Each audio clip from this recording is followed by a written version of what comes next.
आता यांना भराव टाकायला लावलाय, कोणी टाकायला सांगितलंय ते पण काय यांना माहीत नाही.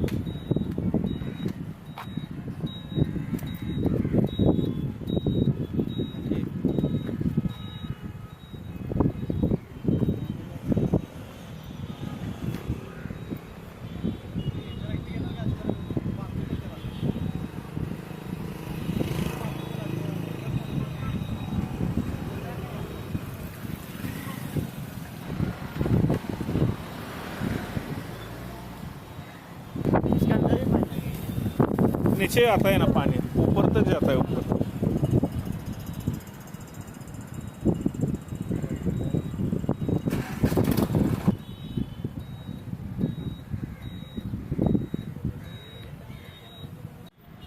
नमस्कार, मी सुशील सुधाकर भांदिगिरे. माझ्या पाठीमागं जे बघत आहात ते पंचगंगा मशानभूमीला लागून नवीन पंचगंगा मशानभूमी बांधायचं काम चालू होतं.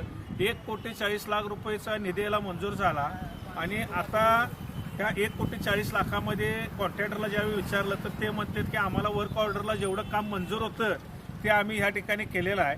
7-8 महिने झाला आता बजेट नाही म्हणून हे काम थांबलेलं आहे.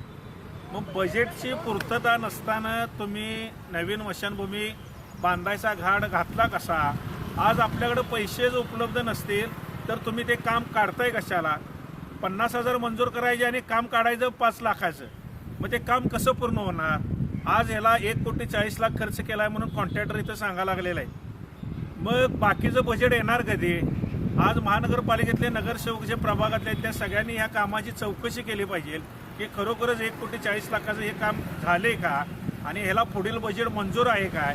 आज महापालिका आयुक्त असतील, महापौर असतील, ते कोल्हापूरला या ठिकाणी मशानभूमीला जे बांधकाम चालू आहे याबाबत आपण लक्ष घाला. ही मशानभूमीचं काम तुम्ही पूर्ववत करा. याचबरोबर या ठिकाणी साईटला भराव टाकण्याचं काम चालू आहे.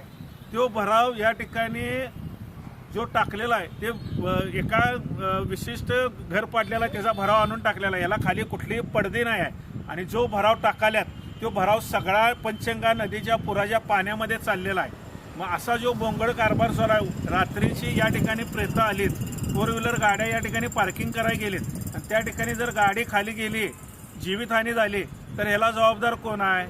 महानगरपालिकेचे या भागातले जे सुपरवायझर असतील, अधिकारी असतील, यांनी या ठिकाणी लक्ष देणं गरजेचं आहे की मशानभूमीला चाललंय काय.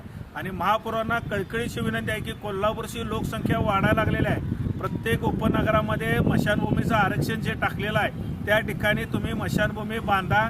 ज्या त्या ठिकाणची व्यवस्था ज्या त्या ठिकाणी करा. आज पंचगंगा मशानभूमीला लोड होत आहे.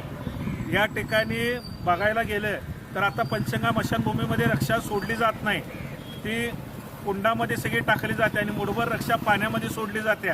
त्यामुळं ज्या उपनगरामध्ये किंवा कोल्हापूरमध्ये महानगरपालिका हद्दीत मशानभूमीचं आरक्षण आहे त्या ठिकाणी आपण मशानभूमी तात्काळ बांधायला मंजुरी द्यावी ही आमची जुनावदार पेठेतल्या नागरिकांची विनंती आहे आपल्याला. आणि या पावसाळ्यामध्ये मशानभूमी रोडला लाईटी नाही आहेत, रात्रीची प्रेतं येतात, सगळा चिक्कोला या ठिकाणी. आपण या ठिकाणी येऊन जरा पाहणी करा रात्रीची. या ठिकाणी बल लावायला पाहिजे. तर लाकडं या ठिकाणी रस्त्यावर टाकलेले आहेत, JCBच्या साह्याने ते आत ढकलले पाहिजे, अपघात होण्याची शक्यता आहे. अशी मशानभूमीचा भाग दलदलीचा झालेला आहे. जरा खरोखर आयुक्त मॅडम असतील, आयुक्त साहेब असतील, महापौर मॅडम असतील, भागातले नगरसेवक असतील, यांनी पंचगंगा मशानभूमीचं किंवा रस्त्याची पाहणी करावी. ह्या कामाबाबत आपली काय उपाययोजना ही बघावी.